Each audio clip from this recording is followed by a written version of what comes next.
Assalamualaikum warahmatullahi wabarakatuh. Salam sehat dan bahagia bagi Bapak Ibu Guru. Baik, budaya positif pengimbasan modul 1.4 CGP Angkatan 7 SMK Negeri 1 Demak. Sebelum kita mulai acara ini, marilah kita menyanyikan lagu Indonesia Raya yang akan dipimpin oleh Ibu Erlina Rahmawati. Kepada beliau kami persilahkan.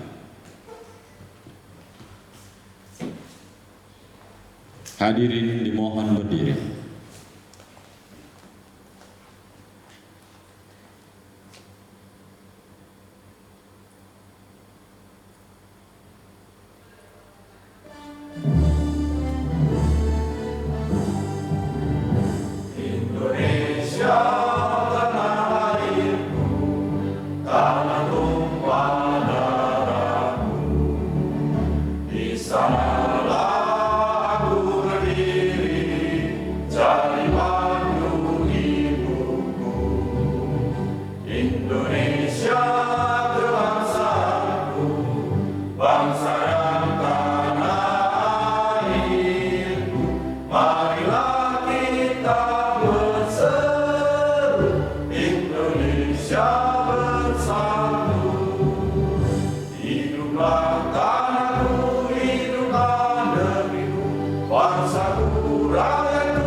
Hadirin dipersilakan duduk kembali.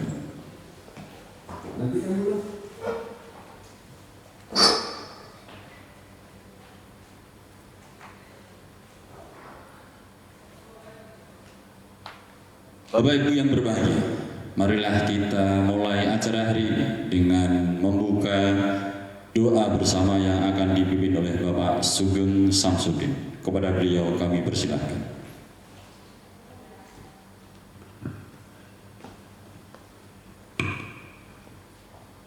Bismillahirrahmanirrahim. Assalamualaikum warahmatullahi wabarakatuh. Bapak Ibu yang berbahagia, sebelum kita mulai agenda pengimbasan modul 1.4 budaya positif, alangkah lebih baiknya kita berdoa memohon ridho dari Allah Subhanahu wa taala agar acara ini berjalan dengan lancar. Bismillahirrahmanirrahim. Alhamdulillahirabbil alamin. حمدا يوافي نعمه ويكافئ مزيده يا ربنا لك الحمد كما ينبغي لجلال وجهك الكريم وعظيم سلطانك اللهم صل على سيدنا محمد وعلى ال سيدنا محمد أعوذ بالله السميع العليم من الشيطان الرجيم أعوذ بكلمات الله التامة من شر ما خلق بسم الله الذي لا يضر مع اسمه شيء في الأرض ولا في السماء وهو السميع العليم Wallahu alladzi la ilaha illa huwa ar-rahmanur rahim al-malikul qudus as-salamul mu'minul muhaiminul azizul jabbar al-mutakabbir khaliqul bari wal musawwirul ghaffarul qahharul wahhabur iyakul fattahul alim al-qabidul basidul hafidul rafi'ul mu'izzul mudhil samil basir al-hakamul adilul latiful khabirul halim jami'ul ghaniyul mughni al-mani'ud durrun nafi'un nurul hadi al-badi'ul bakir warisur rasidus syuhur Allahul kafi rabbuna al-kafi qasadna al-kafi wajana al-kafi ni'mal kafi hasbunallahu wa ni'mal wakil ni'mal maula wa ni'mal nasir Rabbana hab lana min azwajina wa dhurriyyatina qurrata a'yun waj'alna muttaqina imama Rabbana atina fid dunya hasanah wa fil akhirati hasanah wa qina adzabannar subhana rabbika rabbil izzati 'amma yasifun wa salamun alal mursalin walhamdulillahi rabbil alamin Al-Fatihah Assalamualaikum warahmatullahi wabarakatuh. Waalaikumsalam warahmatullahi wabarakatuh. Bapak Ibu yang berbahagia, semoga acara hari ini dapat berjalan dengan lancar, sukses, dan sesuai dengan harapan kita. Baik, Bapak Ibu, saya yakin Bapak Ibu sudah mengajar bertahun-tahun, ya.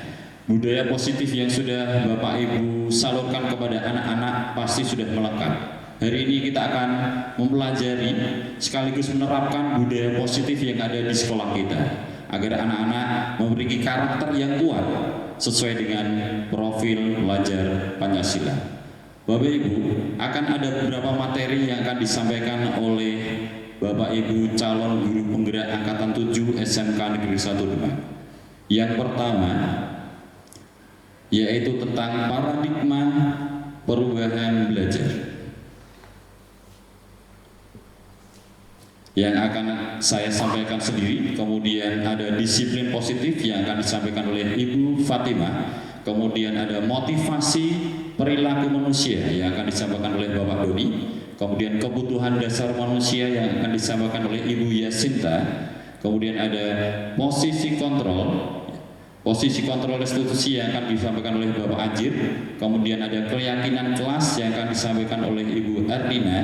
Segitiga restitusi yang akan disampaikan oleh Bu Wida, dan yang terakhir yaitu best practice yang akan disampaikan oleh Bapak Sugeng Samsudin. Baik, yang pertama langsung akan saya sampaikan yaitu tentang perubahan paradigma belajar. Bapak Ibu, sebelum kita beranjak ke materi, silahkan memilih pasangan, ya, silahkan memilih pasangan yang sudah ada di sebelah Bapak Ibu sesuai dengan petunjuk yang ada di monitor, ya, di layar. Silahkan berpasangan, monggo, silahkan dipilih pasangannya. Nah, yang tidak dapat pasangan boleh pesan oleh saya. Oh, kebetulan pas ya, pas. Berarti saya tidak perlu. Saya akan memimpin. Baik. Nah, salah satu silahkan menggenggam tangannya, ya, menggenggam tangan, mengibaratkan yang ada di genggaman tangan Bapak Ibu itu ada barang yang berharga, entah itu cincin, entah itu emas, entah itu HP bernilai puluhan juta, ya. Nah, setelah menggenggam dengan erat, pasangannya, ya, yang tidak menggenggam itu boleh membujuk, mengintimidasi, memarahi, ya kan, atau menggoda, ya, untuk membuka kepalan tangannya. Bahkan boleh menawarkan, oh saya punya uang nih 100.000, tolong dong bukakan. Nah, boleh, silahkan, ya, boleh. Nah, silahkan dicoba nanti secara bergantian, apakah kepalan tangan tetap tertutup atau bahkan bisa dibuka karena ada bujukannya. Monggo silahkan dipraktekkan Bapak Ibu. Apakah ada yang terbuka? Ayo, boleh mengintimidasi, membujuk, silahkan. Oh, gitu. Ada yang merayu, ya, ada yang bernegosiasi. Nah,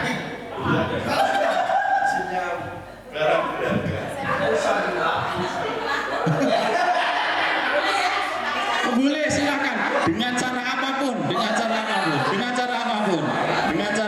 silahkan.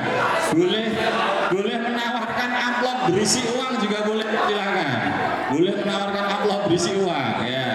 Kebetulan di sini ada Bu Bendahara, ya, silahkan ditawarin uangnya.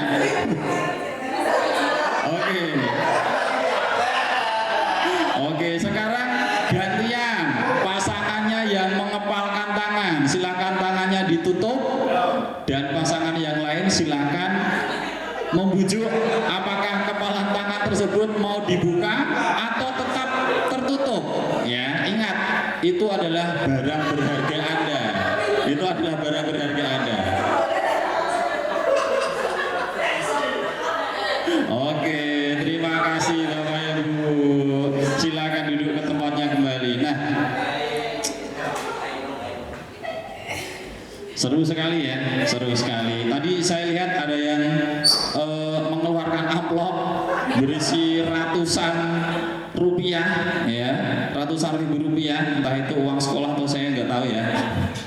Nah, setelah mempraktekkan hal tersebut, di sini ada pertanyaan. Nah, apakah salah satu dari Anda ada yang membuka kepalan tangan Anda? Ada, Bapak? Ya, terima kasih Pak Khalid. Tadi pasangan saya kebetulan Bu Erlina. Ya, bukan Bu Erlina.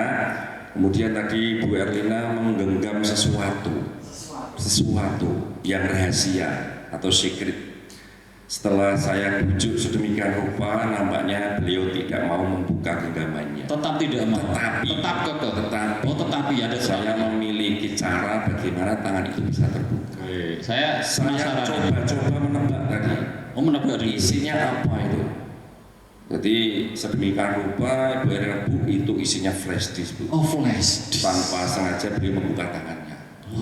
Tapi tidak dengan tulus, karena ingin membuktikan bahwa benar itu flash disk tebakan saya. Oh, berarti gitu. Terbuka, tetapi secara tidak sengaja. Oh, tidak sengaja. Karena apakah tebakan itu benar atau tidak? Yes. Oke, terima kasih Bapak. Oke. Kemudian tadi ada yang membuka ya. Kemudian kita lanjutkan pertanyaan kedua. Apakah salah satu dari Bapak Ibu tetap ada yang menutup kepala tangannya, tidak membuka dengan cara apapun? Oh, Bu Yasinta ternyata.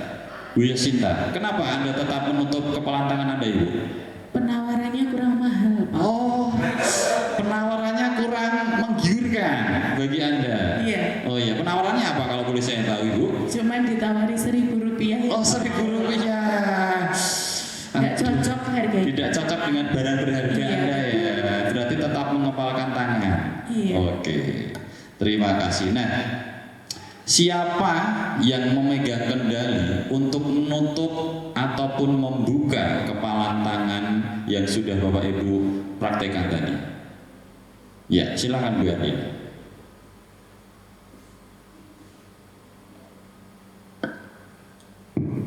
Terima kasih. Siapa yang memegang kendali untuk membuka atau menutup kepala tangan? Ya diri saya sendiri, karena saya punya kuasa, saya punya kendali apakah saya membuka atau menutup. Kalaupun dengan rayuan atau bujukan, kalau itu enggak membuat hati saya atau diri saya untuk membuka atau menutupnya, itu kuasa diri saya sendiri. Terima kasih. Terima kasih banyak Bu Erlina. Tepuk tangan untuk kita semua Bapak Ibu. Baik. Nah, benar sekali. Yang memegang kendali untuk menutup atau membuka kepalan tangan adalah kita sendiri. Karena apa? Meskipun barang berharga tersebut ditawari dengan berbagai godaan, akan tetapi jika kita tetap berprinsip untuk menutup kepala tangan kita tidak akan terbuka. Kecuali tadi ada yang membuka tangannya, mungkin ada godaan yang menggiurkan yang akhirnya barang berharganya tetap ditunjukkan. Baik Bapak Ibu, kita lanjutkan. Nah, di sini ada miskonsepsi makna kontrol. Jadi kita sebagai guru itu ada miskonsepsi terhadap tindakan kontrol kita. Yang pertama yaitu tentang ilusi guru mengontrol murid. Ya. Yang kedua tentang ilusi bahwa semua penguatan positif efektif dan bermanfaat. Yang ketiga ilusi bahwa kritik dan membuat orang merasa bersalah dapat menguatkan karakter. Kemudian yang terakhir yaitu ilusi bahwa orang dewasa memiliki hak untuk memaksa. Nah, rinciannya sebagai berikut. Nah, pada dasarnya kita tidak dapat memaksa murid untuk berbuat sesuatu jikalau murid tersebut memilih untuk tidak melakukannya. Ya. Nah, walaupun tampaknya guru sedang mengontrol perilaku murid, hal demikian terjadi karena murid sedang mengizinkan atau memperbolehkan di bawah kontrol guru tersebut. Saat itu, bentuk kontrol guru menjadi kebutuhan dasar yang dipilih murid tersebut. Teori kontrol menyatakan bahwa semua perilaku memiliki tujuan, bahkan terhadap perilaku yang tidak disukai. Jadi, ilusi guru mengontrol murid itu terkadang kita pada saat memberikan kontrol kepada murid, itu ada beberapa murid yang mengizinkan atau memperbolehkan dirinya dikontrol, meskipun ada hal yang tidak disukai. Itu yang pertama. Yang kedua yaitu ilusi bahwa semua penguatan positif efektif dan bermanfaat. Nah, penguatan positif atau bujukan adalah bentuk-bentuk kontrol. Segala seusaha untuk mempengaruhi murid agar mengulangi suatu perilaku tertentu adalah suatu usaha untuk mengontrol murid tersebut dalam jangka waktu tertentu. Kemungkinan murid tersebut akan menyadarinya dan mencoba untuk menolak bujukan. Jadi murid tersebut nanti menjadi tergantung pada pendapat sang guru untuk berusaha. Itu yang kedua. Kemudian yang ketiga, ilusi bahwa kritik dan membuat orang merasa bersalah dapat menguatkan karakter. Nah, menggunakan kritik dan rasa bersalah untuk mengontrol murid menuju pada identitas gagal, Bapak Ibu. Jadi kalau kita memberikan kritik kemudian menempatkan murid pada rasa bersalah, itu akan berdampak pada identitas yang gagal. Nah, mereka belajar untuk merasa buruk tentang diri mereka. Mereka mengembangkan dialog diri yang negatif. Kadang sulit bagi guru untuk mengidentifikasi bahwa mereka sedang melakukan perilaku ini, karena seringkali guru cukup menggunakan suara halus untuk menyampaikan pesan yang negatif. Jadi hal yang ketiga ini agak rawan karena kritik dan rasa bersalah seharusnya tidak terjadi. Apalagi jika ada beberapa guru yang memberikan pesan secara halus, akan tetapi pesan tersebut agak, kalau dalam bahasa Jawa, nyelekit seperti itu. Kemudian yang keempat, ilusi bahwa orang dewasa memiliki hak untuk memaksa. Kita tahu bahwa sebagai guru itu kita lebih dewasa daripada seorang murid. Nah, hak tersebut seharusnya tidak bisa digunakan guru untuk memaksa murid. Banyak orang dewasa yang percaya bahwa mereka memiliki tanggung jawab untuk membuat murid-murid berbuat hal-hal tertentu. Nah, pada saat itu pula orang dewasa akan menyadari bahwa perilaku memaksa tidak akan efektif. Jadi miskonsepsi ini harus kita sadari bahwa mungkin ada beberapa dari perilaku kita yang di luar seharusnya di luar kata positif, Nah, untuk selanjutnya, Bapak Ibu guru, bila kita ingin berbuat kemajuan perlahan, sedikit-sedikit ubahlah sikap atau perilaku Anda. Namun bila kita ingin memperbaiki cara-cara utama kita, maka kita perlu mengubah kerangka acuan kita. Ubahlah bagaimana Anda melihat dunia, bagaimana Anda berpikir tentang manusia. Ubahlah paradigma Anda, skema pemahaman dan penjelasan aspek-aspek tertentu tentang realitas. Hal ini disampaikan oleh Stephen R. Covey. Jadi apabila Bapak Ibu menemui suatu permasalahan, jika di sudut pandang kita itu merasa kita menemui jalan buntu, kita ubah sudut pandangnya. Jadi kita mungkin yang di depan kita, misalkan kita ada berlawanan, di sini tengah-tengah ada angka 6. Kita melihat dari sini mungkin angka 6, tapi di line yang depan kita melihat dari angka 9. Jadi kita harus bisa melihat dari semua sisi agar apa yang disampaikan kita nanti akan sepaham. Demikian Bapak Ibu yang bisa saya sampaikan, semoga bermanfaat. Untuk materi selanjutnya yaitu tentang disiplin positif dan nilai-nilai kebajikan akan disampaikan oleh rekan saya selanjutnya. Terima kasih. Wassalamualaikum warahmatullahi wabarakatuh. Waalaikumsalam warahmatullahi wabarakatuh.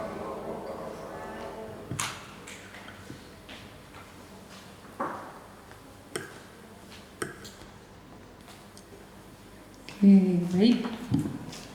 Terima kasih Bapak atas waktunya. Oke, terima kasih atas waktu yang diberikan. Di sini saya diberikan kesempatan untuk menyampaikan materi selanjutnya, yaitu mengenai tadi sebelumnya sudah disampaikan oleh pemateri sebelumnya tentang perubahan paradigma. Sekarang kita beralih pada materi selanjutnya, yaitu disiplin positif dan nilai-nilai kebajikan. Jangan sampai kepleset ya, di sini bahaya. Saya bilang disiplin, nanti takutnya yang keluar diselipin, bahaya. Nah, oke. Baik, next. Nah, sebelum kita masuk ke materinya, saya ingin tahu, Bapak Ibu guru di sini apa yang terbersih dalam benak Bapak Ibu sekalian mengenai makna disiplin menurut Bapak atau Ibu di sini? Monggo. Ya, silakan. Baik, terima kasih. Menurut saya yang namanya disiplin itu adil. Adil itu menempatkan pada tempatnya. Tidak zolim gitu Pak. Tidak. Intinya menempatkan pada tempatnya. Jadi Oke. kalau memang waktunya belajar ya kita belajar, waktunya makan kita makan. Terus sepatu itu tempatnya di kaki bukan siap. di laci. Oh, Itu siap. disiplin. Oke, ya.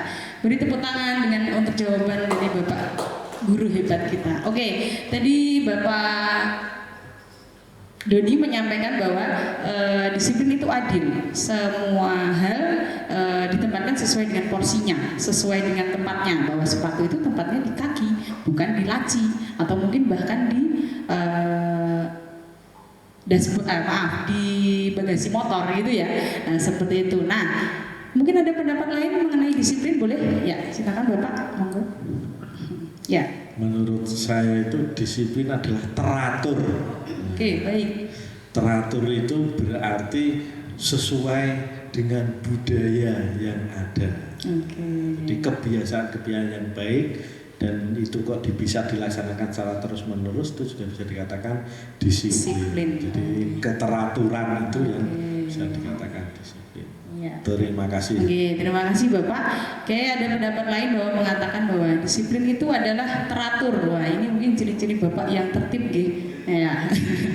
Oke, bahwa disampaikan bahwa suatu hal yang dilakukan secara teratur itu menjadi kebiasaan yang nantinya itu menjadi wujud dari suatu disiplin. Begitu Bapak. Oke, baik, selanjutnya. Nah, di sini ada pemahaman bahwa di mana ada kemerdekaan, disitulah harus ada disiplin yang kuat.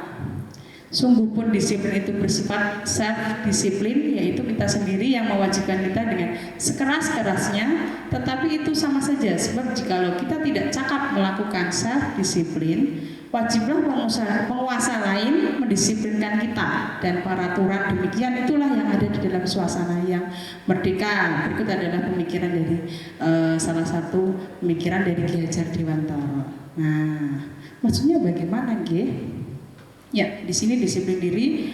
Oke, di sini disampaikan disiplin diri dapat membuat seseorang menggali potensinya menuju kepada sebuah tujuan.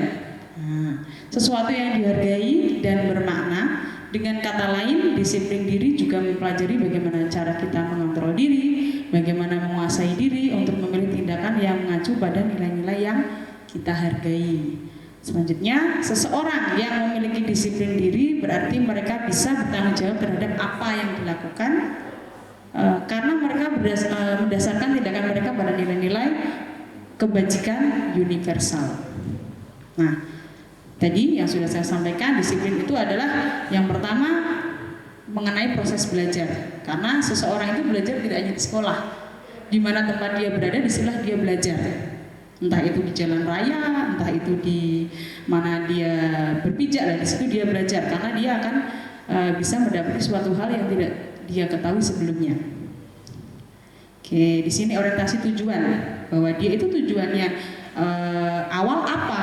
Nah, itu yang menjadikan dia harus memiliki disiplin diri. Selanjutnya kontrol diri. Nah, ini jelas dibutuhkan sekali bahwa seseorang yang memiliki kontrol diri dia bisa menerapkan yang namanya disiplin bagi dirinya sendiri. Penguasaan diri dalam memilih tindakan. Nah, ini jelas bahwa seseorang itu ketika bertindak dia bisa menguasai dirinya bagaimana keputusan atau tindakan yang bisa diambil oleh dirinya. Nah, tanggung jawab ini jelas. Disiplin berkaitan erat dengan tanggung jawab. Oke. Nah, selanjutnya di sini disiplin diri dikaitkan dengan nilai-nilai kebajikan universal. Kalau dalam hal ini adalah kita merujuknya pada nilai kebajikan yaitu profil pelajar Pancasila, Bapak Ibu. Masih ingat Bapak Ibu profil pelajar Pancasila?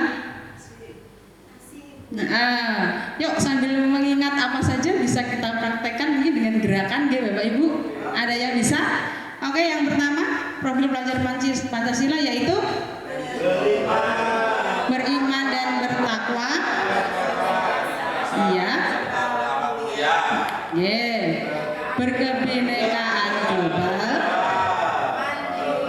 Mandiri. Bergotong royong. Bernalar kritis.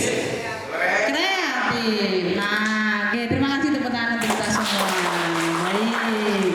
Nah, itu tadi merupakan bentuk dari profil pelajar Pancasila. Nah, hubungannya apa Bapak Ibu mengenai disiplin diri? Bahwa begini, tadi disebutkan bahwa disiplin diri dimiliki untuk mencapai tujuan. Dalam hal ini adalah kaitannya dengan nilai-nilai kebajikan.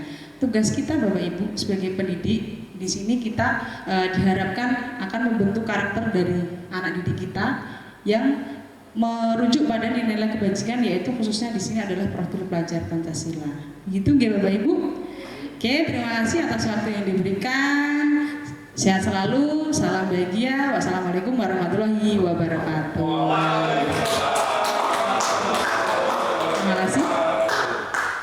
Baik, terima kasih kepada Ibu Fatimah Zahra SPD yang sudah memberikan materinya tentang disiplin positif. Baik Bapak Ibu, tidak perlu berlama-lama lagi. Materi yang ketiga yaitu tentang motivasi perilaku manusia yang akan disampaikan oleh Bapak Doni Adi Purnomo. Terima kasih.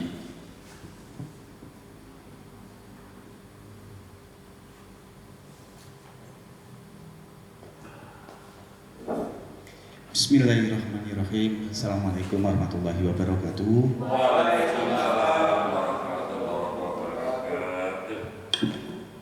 Izin menyampaikan tentang motivasi perilaku manusia.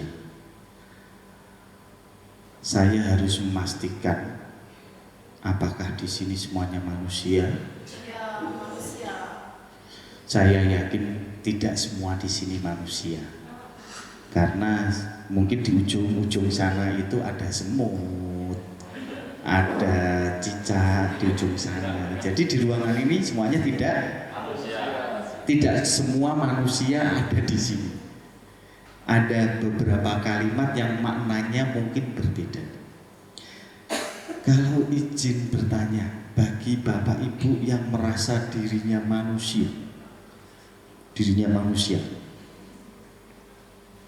Bapak Ibu, jika saya bertanya motivasi apa, Bapak Ibu berada di ruangan ini, yes, ada motivasi apa? Terima kasih Pak Doni, karena saya merasa manusia ditanyakan apa motivasi Bapak Ibu berada di ruangan ini bersama saya. Kalau saya jawab, saya mau belajar tentang budaya positif yang disampaikan oleh teman-teman dari calon guru penggerak. Kemudian mengapa Bapak Ibu mau melakukannya? Iya, saya mau melakukannya karena saya merasa itu penting dan saya harus belajar. Terima kasih. Oke, terima kasih Bu Erlina. Untuk yang lain, saya pengen dengar suaranya Bu Nur Arifia.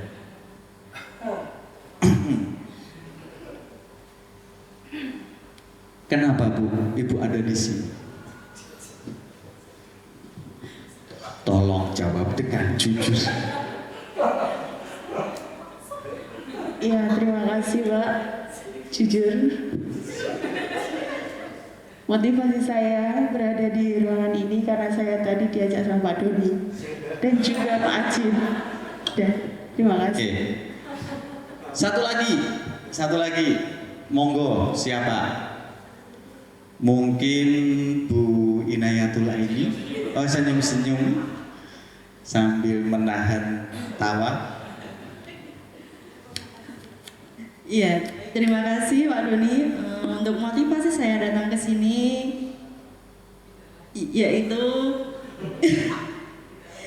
tidak lain tidak bukan karena nanti saya dapat jatah makan siang, Pak. Jadi makan siang saya itu terjamin, Pak. Berarti Ibu kesini untuk mendapatkan makan siang. Iya, betul sekali. Dari acara ini. Iya. Sip. Baik, Bapak Ibu, sudah ada 3 jawaban nih. Ada yang Bu Erlina karena pengen belajar tentang budaya positif. Ada yang karena ajakan, mana sing ngajak Pak Doni sisa. Ada yang hadir di sini karena makan siang, ya kan? Saya yakin masing-masing memiliki alasan tertentu untuk bisa datang di sini, dan alasannya pasti berbeda. Oke. Motivasi perilaku manusia. Yuk di cross check aja. Satu, untuk menghindari tidak kenyamanan atau ketidaknyamanan atau hukuman.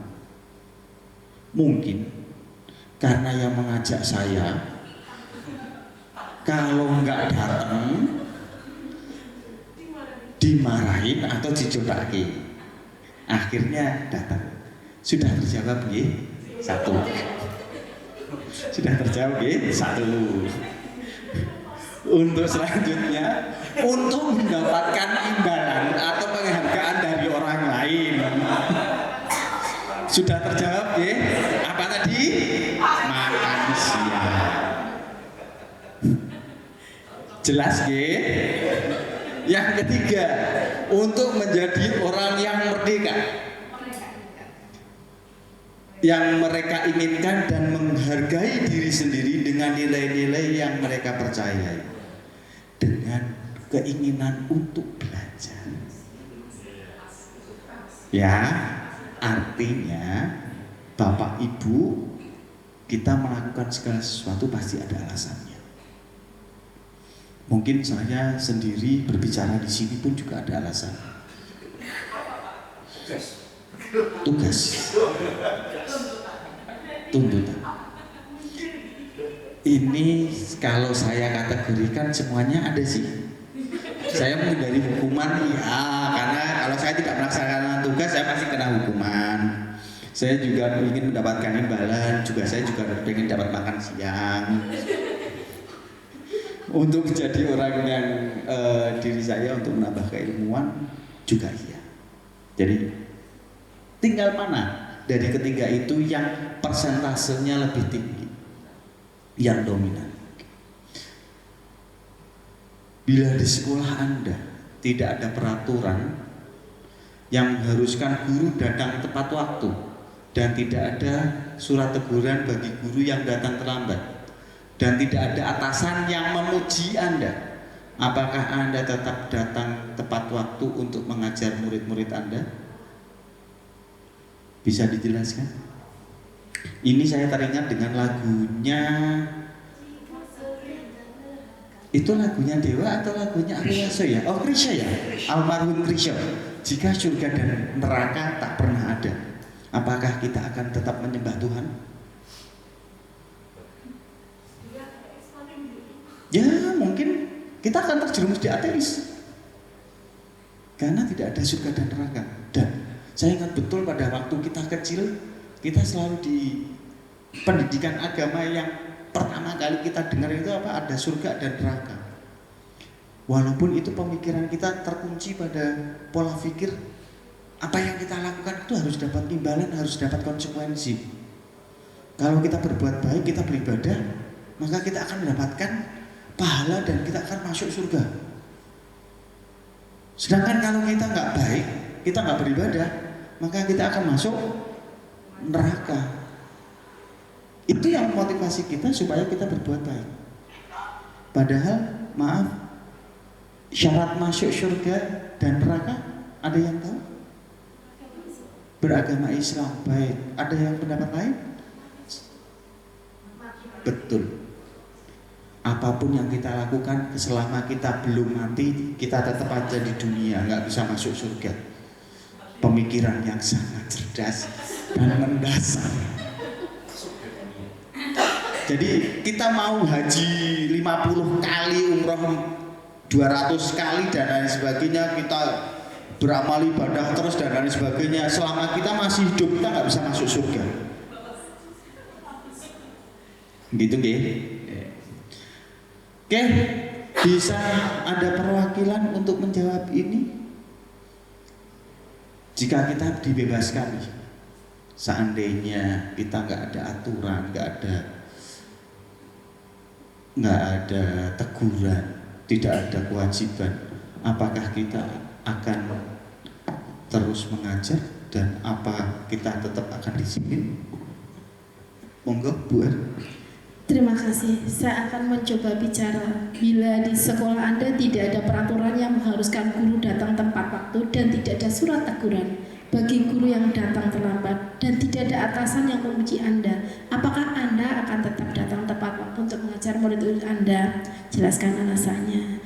Begini Bapak, kembali kita kepada motivasi dasar diri kita sendiri. Siapa kita? Untuk apa kita di sini? Bila hal itu sudah tertanam, terpatri pada diri seseorang, akan termuncul secara otomatis apakah ada yang melihat, ada teguran atau tidak. Kalau motivasinya memang kita kembali lagi, kita ingatkan lagi, akan tergerak ya untuk berkata, berperilaku sesuai dengan tujuan kita. Untuk apa kita di sini? Gitu. Terima kasih. Terima kasih. Ini pertanyaannya sebenarnya pertanyaan tertutup ya. Pertanyaannya tertutup. Apakah Anda akan tetap datang tepat waktu untuk mengajar murid-murid Anda? Jawabannya pasti apakah datang tepat waktu? Iya dan tidak. Baru jelaskan alasannya, itu mungkin akan berbeda alasan. Oke, Bapak Ibu, saya mohon kesediaannya dijawab dengan jujur. Ya, akan datang tepat waktu, silahkan tunjuk tangan. Akan datang tepat waktu. Akan datang tepat waktu.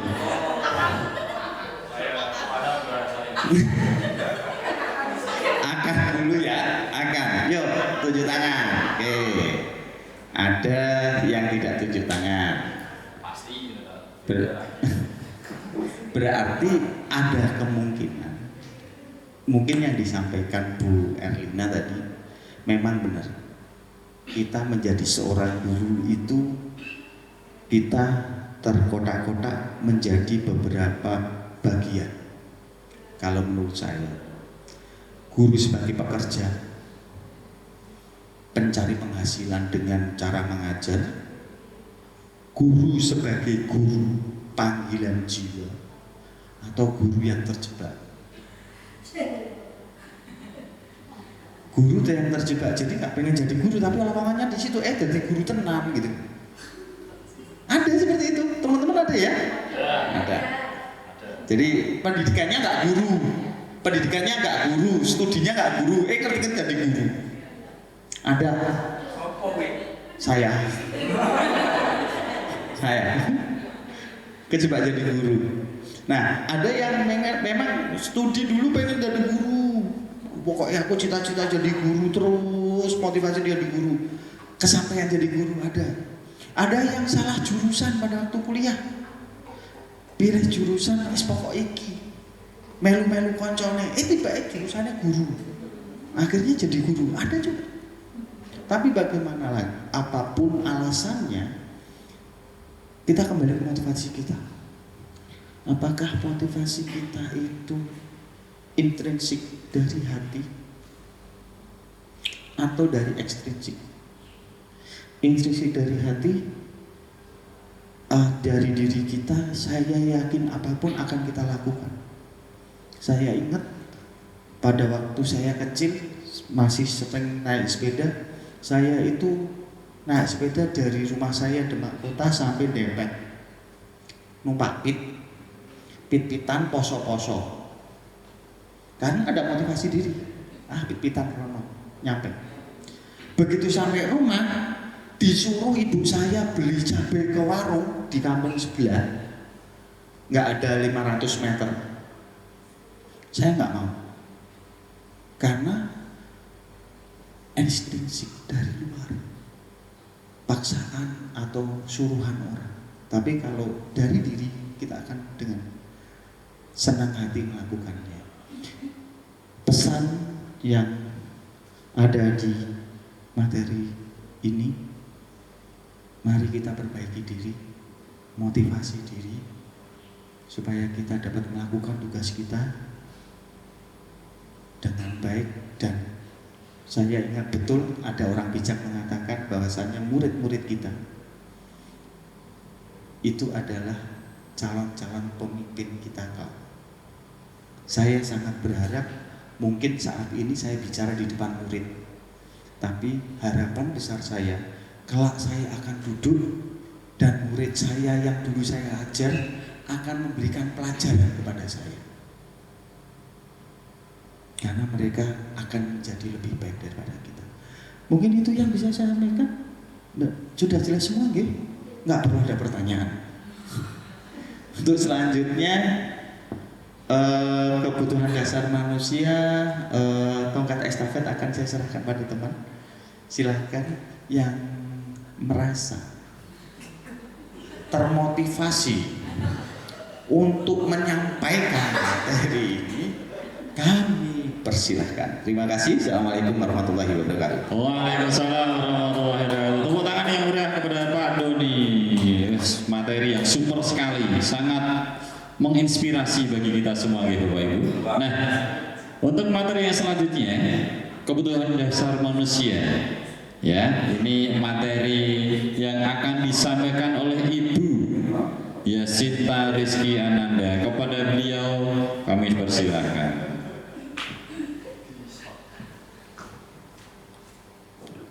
Terima kasih Mbak Dali.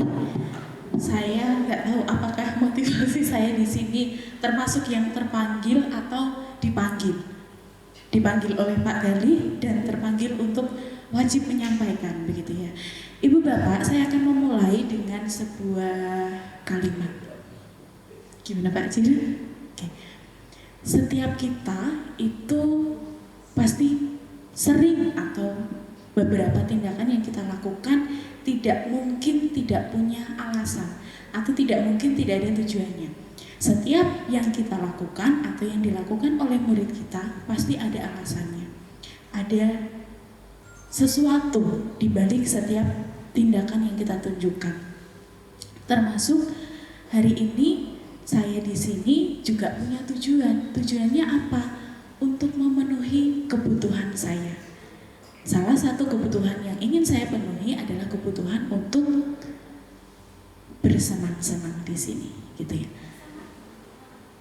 Baik, sebelum melihat lingkaran ini, Ibu Bapak, saya ingin bertanya, apabila Ibu Bapak ingin mendapatkan perhatian, boleh itu dari temannya, dari putra-putrinya, dari muridnya, dari pasangannya, dari atasannya, apa yang Ibu Bapak lakukan? Monggo.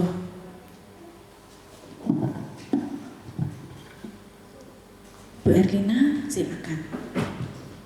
Terima kasih atas waktunya. Ketika ingin mendapat perhatian dari seseorang, apa yang dilakukan? Yang saya lakukan, apa yang dia inginkan terhadap seseorang, ya kita lakukan apa yang mereka inginkan. Misalkan mereka ingin saya menjadi orang baik, jadilah kita orang baik, atau kita berpenampilan bertingkah laku sesuai dengan apa yang dia inginkan. Terima kasih. Baik, supaya Ibu Erlina diperhatikan, begitu. Oke, itu dari sudut pandang Bu Erlina. Kalau Ibu Bapak yang lain, bolehkah saya mendengarkan ceritanya? Monggo Bu Wida. Oke, terima kasih Bu Yasinta. Kalau pengalaman saya ya, yang saya lakukan ketika saya ingin mendapatkan perhatian dari seseorang, misal dari suami saya, yang pasti pertama saya merajuk,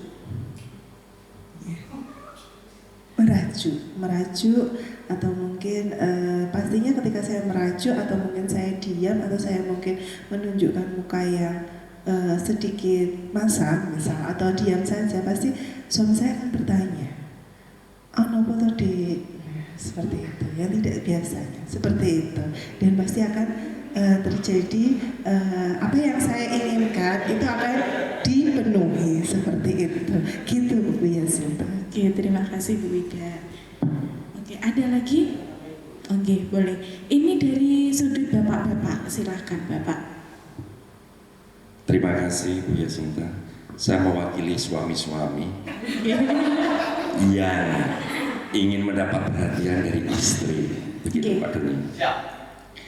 Tentunya saya akan berbuat lebih untuk mendapatkan perhatian dari pasangan saya. Contoh, biasanya mijet-mijetin dulu gitu. Istri curiga itu saat itu, wah ini kok kemarin mijet-mijetin kenapa ini ya, mesti ada sesuatu. Oh ternyata ingin ngajak jalan-jalan, maksudnya begitu. Kemudian anak saya, contoh saya memiliki anak 3, kemudian tentunya kita sebagai orang tua juga ingin selain memperhatikan anak-anak kita, itu juga kita ingin mendapatkan istilahnya perhatian dari anak-anak. Artinya adalah nanti keduanya bapak ibu anak bisa istilahnya berhubungan dengan baik, saling berbagi dan seterusnya. Ya tentunya contoh memberikan beberapa waktu memberikan hadiah, contoh mengajak mereka jalan-jalan untuk fresh dan seterusnya. Begitu Bu Yasinta. Baik, terima kasih Pak Sugeng. Oke, ada lagi yang ingin berbagi begitu ya? Apa sih yang ibu bapak lakukan ketika ingin mendapatkan perhatian dari seseorang? Monggo, sudah tidak ada? Tidak ada, baik, terima kasih. Oke, saya masih ingat tadi Bu Ina menyampaikan motivasinya berada di sini untuk mendapatkan makan siang, ya. Tidak hanya Bu Ina, tetapi juga kita semua. Nah, kalau Bu Ina tadi menyampaikan untuk mendapatkan makan siang, itu sebetulnya selain motivasi adalah kebutuhan kita. Kenapa butuh? Makan itu adalah salah satu kebutuhan kita. Bahkan makan itu ditempatkan sebagai kebutuhan yang di posisinya adalah untuk survive, untuk bertahan hidup. Ibu bapak tidak mungkin hidup untuk makan, tapi kita makan untuk hidup. Apapun kebutuhan-kebutuhan kita secara fisiologis, makan, minum, tempat tinggal, berpakaian, termasuk menggunakan berpenampilan yang menarik gitu ya, itu termasuk kebutuhan kita untuk survive, untuk tetap bertahan hidup. Kalau haus maka kita minum begitu ya. Kemudian kita terlahir itu selain punya kebutuhan dasar secara fisiologis atau kebutuhan untuk bertahan hidup, kita juga dibekali dengan kebutuhan yang lain. Ada ini, love and belonging. Pertanyaan saya tadi, untuk mendapatkan perhatian dari seseorang itu termasuk kebutuhan untuk dicintai dan memiliki atau dihargai. Tidak mungkin ibu bapak ketika di rumah atau mungkin pada saat di kelas tidak punya kebutuhan ini. Bayangkan ketika kita pada saat mengajar di kelas tidak ada kebutuhan untuk dicintai dan dihargai atau love and belonging terhadap murid kita, maka saya yakin ibu bapak tidak akan melakukan sesuatu yang menarik.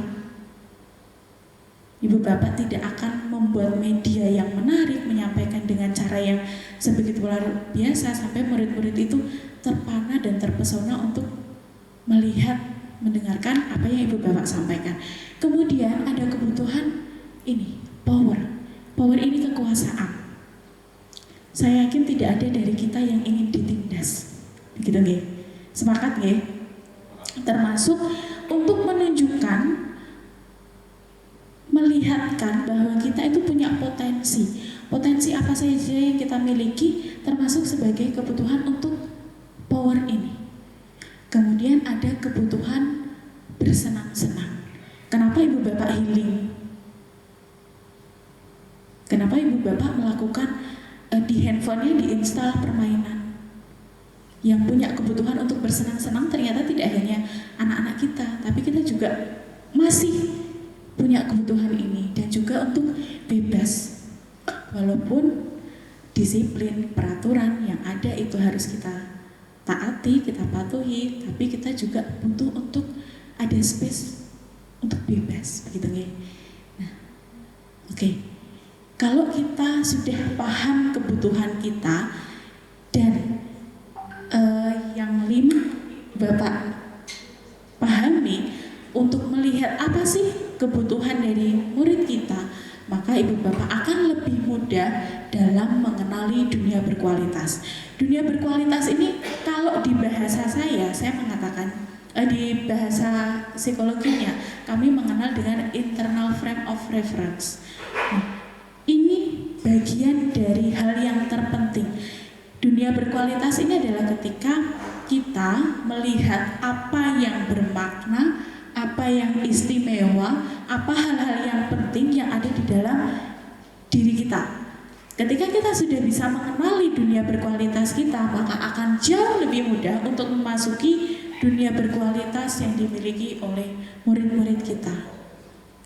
Nah, itu yang ini ada 1, 2, 3, 4, 5, 6. Ini ada langkah-langkah yang bisa ibu bapak lakukan, bahkan bisa diterapkan kepada muridnya untuk coba digali supaya kita bisa lebih mudah memasuki dunia berkualitas mereka. Sepertinya itu saja yang bisa saya sampaikan. Selanjutnya nanti akan disampaikan oleh rekan saya yang lain. Terima kasih Pak Gali. Wassalamualaikum warahmatullahi wabarakatuh. Waalaikumsalam warahmatullahi wabarakatuh. Berikan aplaus untuk Bu Yasinta Desi Ananda. Terima kasih Ibu atas materi yang diberikan, semoga bermanfaat bagi kita semua. Baik Bapak Ibu, materi selanjutnya yaitu tentang keyakinan kelas yang akan disampaikan oleh Ibu Erlina Ramawati. Kepada beliau kami persilahkan.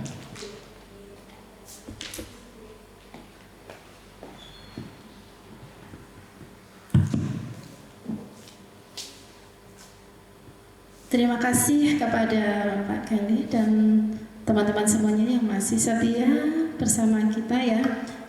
Tadi beberapa materi sudah disampaikan oleh Bapak Ibu semuanya, guru-guru hebat ya mengenai budaya positif ya. Nah, kali ini saya akan mencoba untuk memaparkan atau menyampaikan tentang keyakinan kelas. Oke. Namun sebelum kita bicara lebih lanjut tentang keyakinan kelas, mungkin Bapak Ibu ada yang pernah mendengar tentang keyakinan kelas? Ya, saya yakin sudah pernah mendengar. Bila Bapak Ibu yang tahu, saya pengen tahu keyakinan kelas itu seperti apa dari pandangan Bapak Ibu semuanya. Monggo, siapa? Monggo, Pak Doni.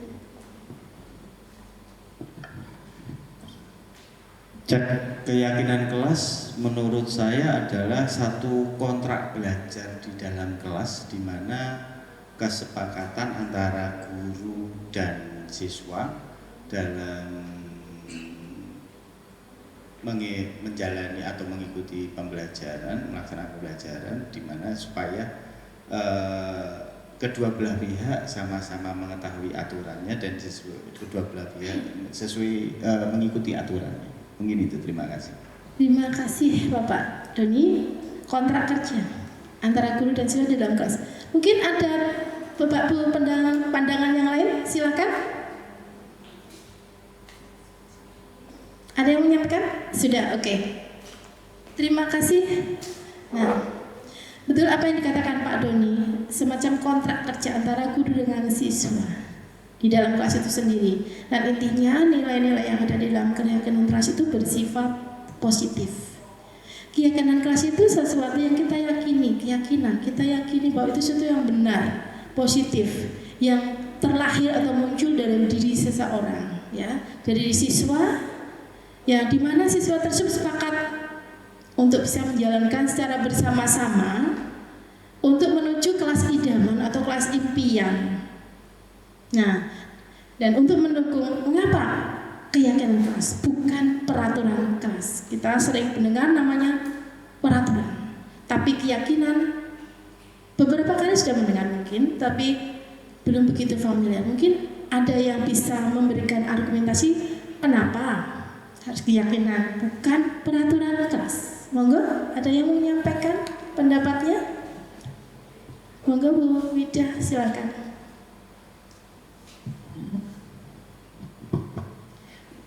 Mencoba menanggapi mungkin juga masih salah pendapat saya. Kalau menurut saya yang namanya keyakinan itu adalah semacam kesepakatan bersama. Jadi antara anggota yang ada di dalam grup tersebut kesepakatan yang benar-benar berasal dari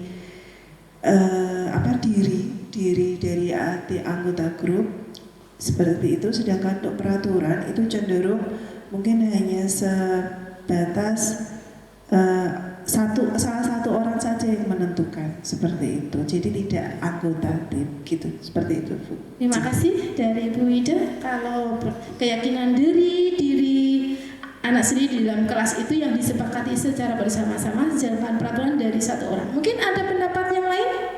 Monggo, Bapak Ibu. Sepakat, oke.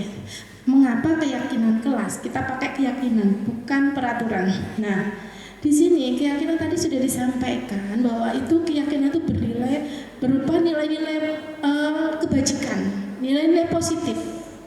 Kita harus ingat bahwa nilai-nilai positif atau nilai kebajikan yang kita sebagai dasar pembentukan karakter siswa muaranya kepada satu profil pelajar Pancasila. Betul Bu Yasinta, terima kasih. Tadi sudah disampaikan pada nilai-nilai kebajikan yaitu profil pelajar Pancasila.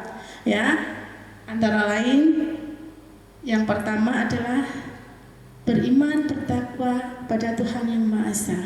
Kemudian kebinekaan global, mandiri, kreatif, gotong royong dan bernalar kritis atau selanjutnya.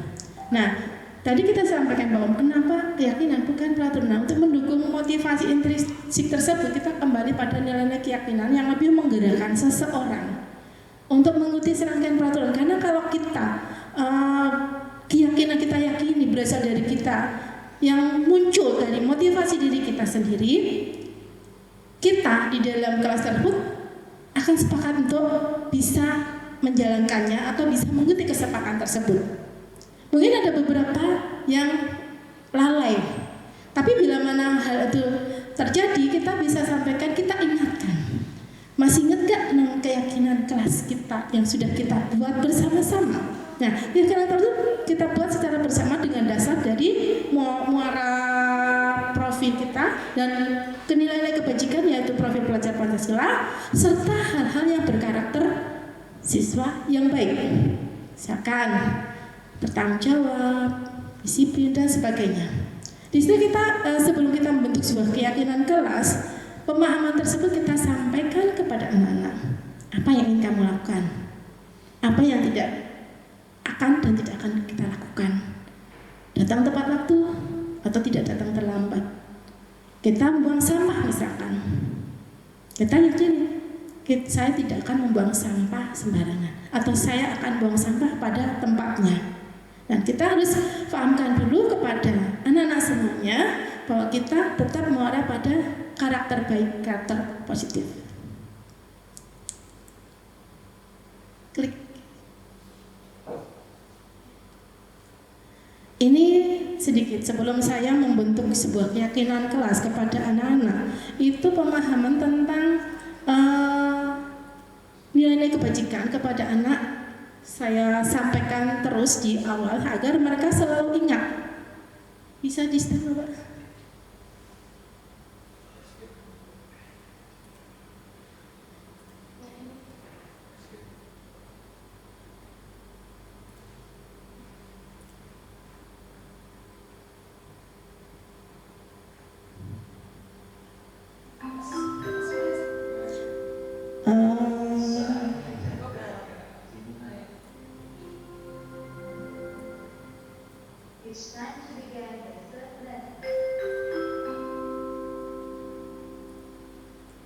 Ini saya sampaikan kepada anak-anak di kelas bimbingan saya dan kebetulannya ada di kelas.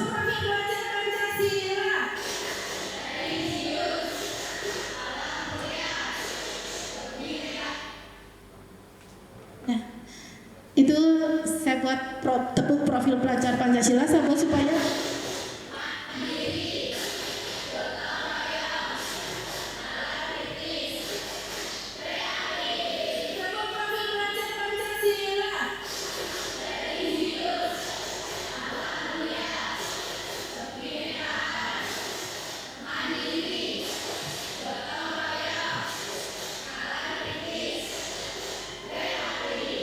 Nah, itu bila anak-anak sudah memahami bahwa gong kita, arah kita ke profil pelajar Pancasila, mudah-mudahan mereka bisa selalu teringat bahwa kita harus bersikap atau menuju ke arah profil pelajar Pancasila. Oke. Selanjutnya kita coba ya Bapak Ibu semuanya pasti masuk ke dalam kelas ya. Kita bisa mencoba untuk membuat sebuah keyakinan bersama anak-anak kita di kelas. Bagaimana caranya? Yang pertama itu kita sampaikan kepada anak-anak tadi sudah bagaimana nilai kebajikan, karakter baik, terus apa yang ingin kita inginkan, kelas idaman kita tuh inginnya seperti apa, kita sampaikan kepada anak-anak bersama-sama. Kemudian anak-anak kita coba untuk bercurang pendapat tentang peraturan yang ada di sekolah yang sudah ada. Mungkin dari peraturan-peraturan yang tadi bersifat kata Bu Yesita bersifat agak sedikit dari satu sumber ya. Nah, kita coba untuk ganti yang kata-kata yang tidak menjadi yang positif. Hal-hal yang negatif kita ubah menjadi positif. Kemudian anak-anak kita berikan semacam ini atau bisa dalam bentuk yang lain untuk bisa menuangkan pendapat mereka tentang kelas idaman yang mereka dambakan. Kemudian kita anak-anak mencatat dan tempelkan di dalam papan tulis atau kertas atau apa. Kemudian dari situ kita ambil anak-anak suruh bacakan semuanya. Kemudian kita bisa ringkas mana yang mengandung nilai karakter atau muara profil pelajar Pancasila. Kemudian ditempelkan di papan tulis dan seluruh kelas untuk menandatangani bersama. Dan ini saya sudah mencoba untuk membuat semacam seperti ini dari anak-anak. Hasil dari masukan anak kemudian kita tempelkan dan kita ringkas. Itulah keyakinan kelas kita. Kemudian tinjau kembali daftar curah pendapatnya sudah didapat. Kemudian kita buat keyakinan kelas kita secara bersama-sama dan semuanya warga kelas dipersilakan untuk menyetujui dan menandatangani keyakinan kelas tersebut termasuk guru dan semua siswa. Nah, keyakinan tersebut tadi sudah saya sampaikan ditempel di papan atau dinding. Tujuannya agar kita semua selalu ingat bahwa kita punya keyakinan kelas kita sebagai patokan dasar kita untuk melangkah di dalam kelas sehingga kelas impian kita akan menjadi semakin baik dan kondusif. Nah, setelah kita membentuk, nah kita jadi tahu apa saja keyakinan kelas di sekolah kita. Karena menuju budaya positif, kita bersumber dari kelas kita, memberikan dasar arahan ataupun karakter baik di dalam kelas sehingga muara budaya positif yang akan kita gongkan itu akan segera bisa terbangun. Dari mana? Dari dalam kelas itu sendiri yang bersama-sama dibuat, disusun, disepakati bersama-sama. Sehingga keluar dari kelas mereka sudah mempunyai budaya yang baik dari kelas. Ke depan budaya positif di sekolah, visi misi sekolah akan bisa terpenuhi. Mungkin dari saya cukup sekian ya tentang keyakinan kelas.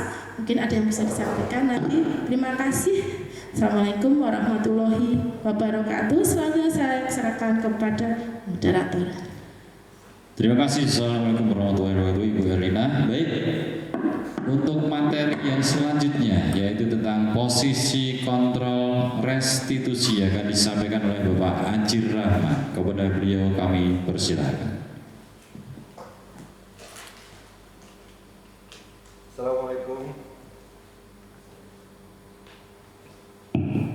Assalamualaikum warahmatullahi wabarakatuh. Waalaikumsalam. SMK bisa. SMK hebat. SMK bisa hebat. Siap kerja, santun, mandiri, kreatif. Terima kasih Bapak Ibu. Sebelum kita masuk ke posisi kontrol restitusi, itu tadi mengingatkan kembali adalah tujuan kita sebagai guru untuk apa sih?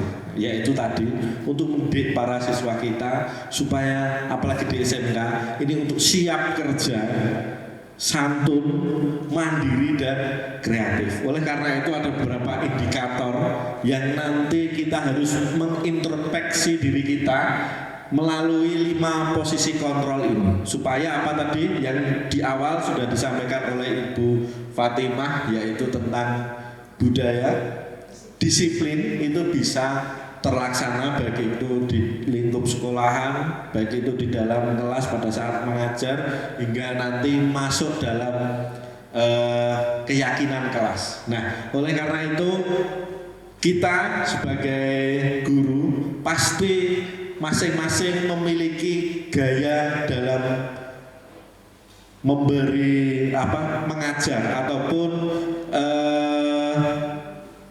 berinteraksi dengan siswa. Nah, 5 posisi kontrol ini ya, 5 posisi kontrol ini pasti semua guru memiliki cara yang berbeda-beda ketika menghadapi seorang murid. Ya. Yang pertama ada bersikap sebagai penghukum, kemudian yang kedua adalah membuat siswa kita merasa bersalah, kemudian yang ketiga adalah guru sebagai teman, dan yang keempat guru sebagai pemantau, dan yang terakhir adalah sebagai manajerial. Saya yakin Bapak Ibu yang ada di ruangan ini juga memiliki karakteristik, ya, memiliki karakteristik atau gambaran bagaimana sih cara menghadapi sebuah murid. Ya. Yang pertama adalah bersikap penghukum. Ya. Bapak Ibu di sini ada yang pernah melakukan kegiatan atau mengelola siswanya ini memiliki dengan cara penghukum. Mungkin karena di sini ada guru BK. Pasti, iya kan? Bagaimana menghadapi contoh ketika ada siswa yang terlambat? Karena identik sebentar. Nah, karena biasanya ini yang sering piket ya di gerbang sekolahan SMK, ya ini kan ada Bapak Ibu guru BK, kemudian ada Bapak Ibu guru STP 2K. Ketika ada siswa ini melihat Bapak Ibu guru ini sudah berada di depan gerbang, ketika mereka tidak tertib, ini takutnya minta ampun. Padahal ya hanya berdiri, tapi matanya ini melotot. Gini ya. Nah, apakah ada Bapak Ibu guru yang seperti itu di sini? Coba bisa memberikan tanggapan. Ibu Yasinta mungkin. Baik, terima kasih Pak Ajir. Ya. Saya seorang guru BK, saya juga piket gerbang, tapi saya tidak menghukum. Ya, dan mata saya melotot itu hanya di kala-kala tertentu saja. Karena saya tidak pernah diajari pada saat kuliah juga untuk bagaimana caranya menghukum orang. Nah, tidak menghukum Pak Ajir, tapi lebih kepada berbagi tugas. Sudah ada tim STP 2K yang tupoksinya bagian menghukum, Pak. Penertiban kami serahkan kepada tim STP 2K, untuk konselingnya kepada saya, Pak. Gitu Pak Ajir. Oke, terima kasih Bu Yasinta. Nah, dari satu indikator ini, yaitu penghukum, ini berarti ada Bapak Ibu guru yang pernah melakukan kegiatan ini bisa menceritakan seperti apa dalam menangani siswa ketika siswa itu terlambat. Kenapa kok ada Bapak Ibu guru yang masih melakukan tindakan menghukum ini? Saya Oke, Pak Ajir. Ibu Ina. Ya. Baik, terima kasih atas waktunya. Pernah saya sesekali, ya bukan sekali sih, ya hampir pernah. Ya nggak sakit juga. Di pelajaran saya, ya itu kan ada materi mengenai kalimat persuasif ya. Ini saya cerita sedikit ya Pak Ajir. Boleh. Ya. Saya minta anak itu untuk membuat sebuah kalimat persuasif, itu kan berupa kalimat bujukan, ya kan? Tapi malah anak tersebut itu membuat kalimatnya yang diselewengkan, yang akhirnya membuat saya itu sedikit agak jengkel, dan akhirnya saya meminta anak tersebut membuat kalimat persuasif yang sama persis diucapkan anak itu sebanyak 3.000 kalimat. Begitu Pak Haji hukumannya. Oke, yang saya akan tanyakan bagaimana pada saat nada ucapan ibu pada saat memarahi atau memberikan hukuman tersebut, bisa dicontohkan? Dicontohkan ini Pak. Boleh. Objeknya siapa Pak? Kalau nggak ada objeknya itu kelihatannya kurang marem Pak. Oke, bisa di depan sini. Ya, silakan. Salah satu contoh aja. Bisa di depan. Iya. Ya. Ini Bu Ida aja ya Pak ya? Ya, silakan. Oh, ya ini muridnya murid Coba di depan sini. Ya, di depan sini. Pak Gali, Pak boleh? Gali, ya. Kok Ya, silakan. Gini ceritanya. Saya mengerjakan tugas. Iya. Akan tetapi kalimat persuasifnya itu dibuat nyeleneh. Begitu Agak Pak. menyimpang. Iya, menyimpang. Di situ dikatakan ada kalimat mangkupurulnya. Ya, ada kalimat itu yang membuat saya sedikit jengkel. Kok bisa-bisanya kalimat persuasif ada kata mangkupurulnya? Nada saya waktu memarahi.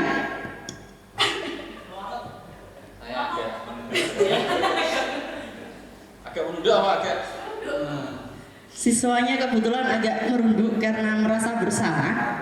Iya, takut. Saya bilang seperti ini, Mas, kamu tahu mangkupurul itu apa? Gitu kan. Dia menjawabnya, ya itu tuh Bu, seperti yang di lagu-lagu itu.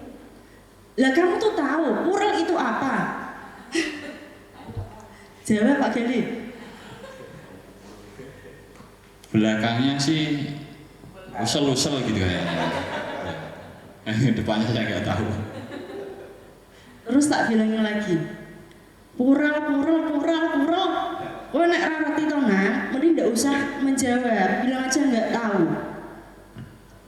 Sebagai hukumannya, kamu tulis kalimat sesuai apa yang kamu katakan tadi sebanyak 3.000 kalimat, ditandatangani orang tua beserta wali kelas. Besok jam 7 harus sudah ada di meja saya. Begitu Pak. 3.000 kalimat dulu. Iya. Ya Allah. Kalimat bukan kata. 3.000. Miris. Dan ternyata ada cerita lagi di balik itu, dia itu pakai joki adiknya. Iya. Meminta adiknya untuk menuliskan 1.500 kalimat dan adiknya itu dibayarnya. Dari peristiwa itu saya marahin lagi. Katanya, Bu, orang sekalian masalah, Bu, tambahin masalah meneh, Bu. Nah itu kan salah dia sendiri kan. Kemudian saya minta dia untuk bertemu sama wali kelasnya. Kemudian anak tersebut mengaku bersalah dan saya maafkan meskipun tulisannya tidak genap 3.000 kalimat. Begitu. Memang kalau 3.000 kalimat itu saya bayangkan. Ya, terima kasih Bu Ina dan Pak Gali. Sebetulnya ini tadi di awal yang pertama adalah Bu Ina memberikan hukuman dan anak tersebut kira-kira ketika diberikan hukuman ini ada efek jerahnya enggak? Apa malah nambah masalah? Nambah masalah ya. Nah.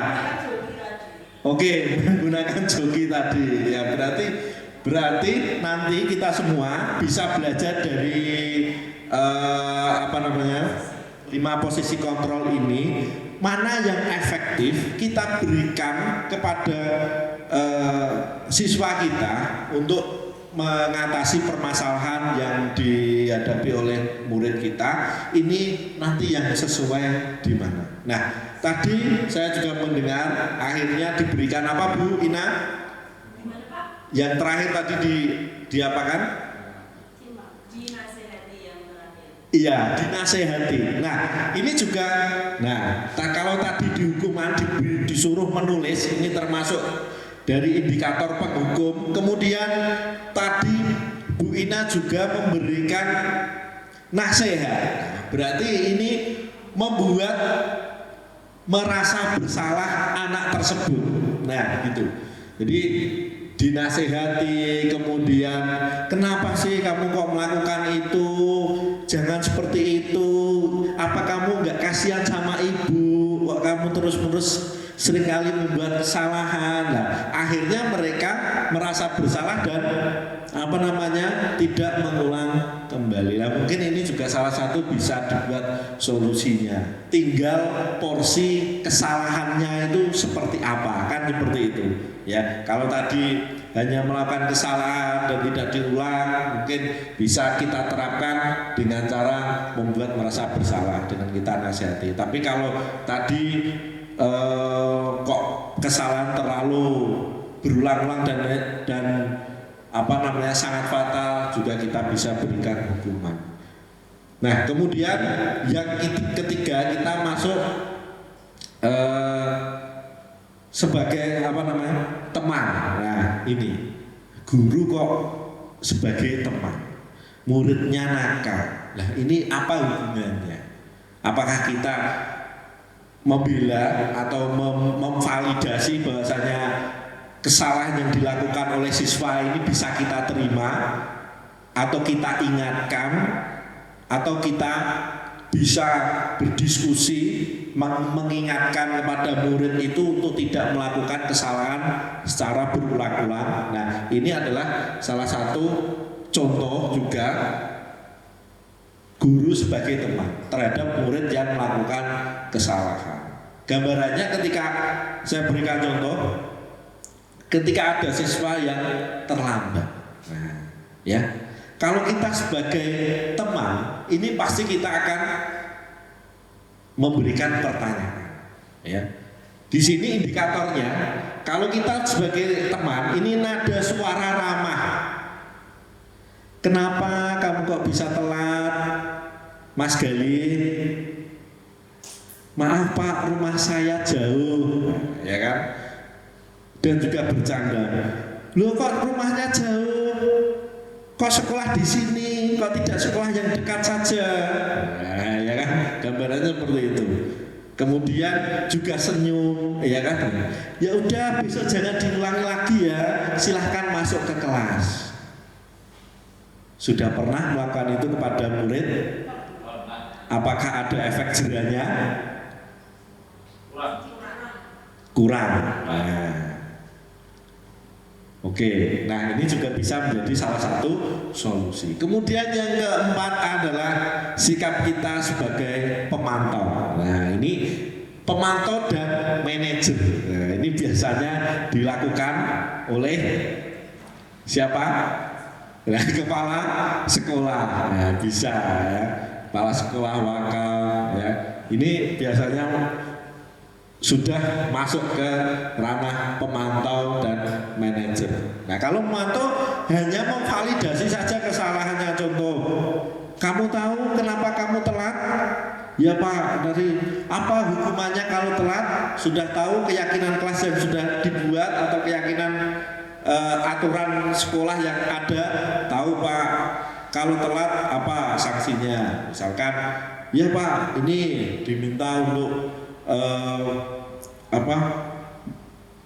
bersih-bersih. Nah, ya silahkan. Itu adalah sikap yang dilakukan guru sebagai pemantau. Ya. Kemudian yang terakhir adalah manajer. Nah, ini biasanya juga hanya menanya, lebih banyak berdiskusi, diajak tanya jawab, ya. Misalkan tadi ada siswa yang terlambat, kenapa kamu terlambat? Rumahnya di mana, Nak? Oh ya Pak, saya terlambat karena saya naik angkot, angkotnya mogok dan sebagainya. Kemudian setelah itu siswa tersebut sudah bisa berdiskusi dan ada tanya jawab dan tidak mengulangi kembali. Dan biasanya inilah nanti yang akan kita terapkan pada diri kita sendiri. Ataupun kita juga bisa menempatkan pada diri kita 5 posisi kontrol ini mana yang kita tepat gunakan. Tujuannya adalah untuk meredam dari perilaku siswa yang nanti akan dilanjut oleh pemateri selanjutnya terkait dengan segitiga restitusi dengan melakukan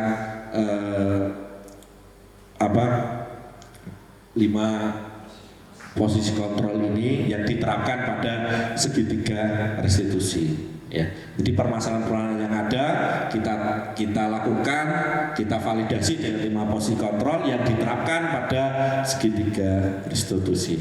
Demikian dari saya. Terima kasih. Assalamualaikum warahmatullahi wabarakatuh. Terima kasih kepada Bapak Ajir. Tepuk tangan untuk Bapak Ajir atas materi yang sudah diberikan. Nah, Bapak Ibu, untuk menghemat waktu langsung saja. Materi yang selanjutnya adalah tentang segitiga restitusi yang akan disampaikan oleh Bu Wida. Kepada beliau kami persilakan.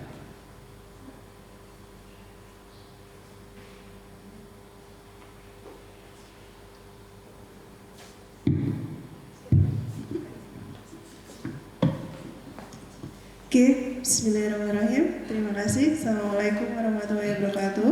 Waalaikumsalam. Masih semangat Bapak Ibu? Semangat. Oke.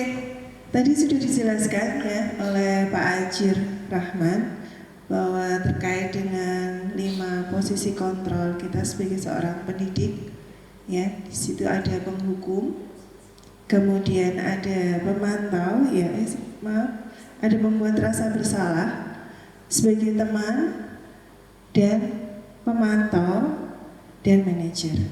Nah, kalau kita melihat idealnya itu adalah kita sebagai manajer, ya. Idealnya kita sebagai manajer karena pada dasarnya di sini ini semua 5 ini terkait juga dengan motivasi kita, ya. Motivasi siswa. Kalau penghukum, pembuat rasa bersalah, teman, itu cenderung motivasinya adalah ekstrinsik atau dari luar. Kalau sebagai pemantau dan manajer cenderung ke intrinsik, seperti itu. Oke. Lanjut ke segitiga restitusi. Apa sih segitiga restitusi? Oke, sebelum lanjut, segitiga restitusi di sini adalah langkah-langkah yang sebenarnya mungkin kita secara sadar atau tidak sadar pernah melakukan ketika menghadapi siswa, ya, pernah melakukan. Di sini nanti ada 3 langkah. Ya, yang pertama menstabilkan identitas. Yang kedua, validasi tindakan yang salah, dan yang ketiga menanyakan keyakinan. Nah, di sini semua ini adalah berdasarkan dari tadi teori kontrol oleh Dr. William Glasser, ya, kalau nggak salah ya. Dr. William Glasser itu menemukan teori kontrol. Nah, kemudian oleh Dr. Diana Gosen, kemudian dikembangkan menjadi 5 posisi kontrol, dan selanjutnya adalah segitiga restitusi. Saya perlihatkan segitiganya. Nah, seperti ini segitiganya. Nih, berarti bukan segi 4 tapi segitiga. Oke. Ya, di sini menstabilkan identitas. Di sini anak yang melanggar peraturan itu biasanya karena mencari perhatian dan mencoba memenuhi kebutuhan dasarnya, tapi mengalami benturan. Tadi sudah dijelaskan juga di depan terkait dengan kebutuhan dasar manusia, ya, bahwa tentang tadi bagaimana panjenengan kalau mencari perhatian. Ya, saya tadi sempat menjawab waktu itu. Kalau saya mencari perhatian ke suami saya merajuk. Ya, dipijeti kalau nggak sebentar seperti itu. Ya, anak itu biasanya mungkin misal kayak tadi apa ya, yang tadi Bu Ina mungkin anak melanggar peraturan apa Bu? Mangkupura apa tadi? Mencatat ya, mencatat.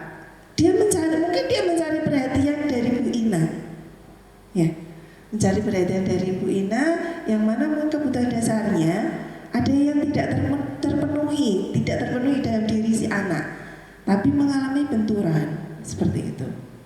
Nah, yang berikutnya, validasi tindakan yang salah.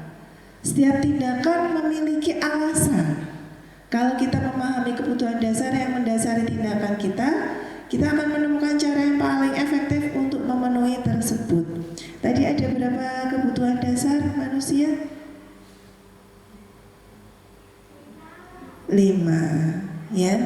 Mulai dari survival, love belonging, freedom, fun, yang terakhir the power.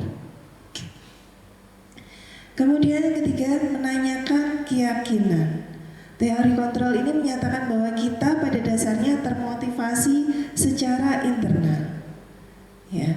Ketika identitas sukses telah tercapai, identitas sukses itu tercapai itu adalah yang menstabilkan identitas ini tercapai, dan tingkah laku yang salah telah divalidasi ini, maka anak akan siap untuk dihubungkan dengan nilai-nilai yang dipercaya dan berpindah menjadi orang yang dia inginkan. Oke. Ketika langkah-langkah ini, mungkin panjenengan tadi saya sampaikan bahwa secara sadar atau tidak sadar kita pernah melakukan. Contoh ya, next. Nah, di sini segitiga restitusi. Yang pertama, menstabilkan identitas. Ya. Contoh, mungkin ketika menghadapi siswa misal terlambat, mungkin bisa contoh ya, siapa monggo yang mau jadi objek di depan? Ya, monggo. Ya, jadi muridnya. Oke.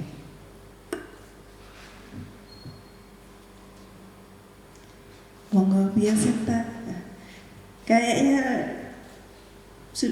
tidak pantas, udah nggak pantas jadi murid ya. Kalau Bu Ina ini kayak masih imut-imut ya. Sudah Bu Ina, sudah apa sih ya sudah. Oke, menstabilkan identitas. Misal Bu Yasinta terlambat, ya, oke ya, terlambat.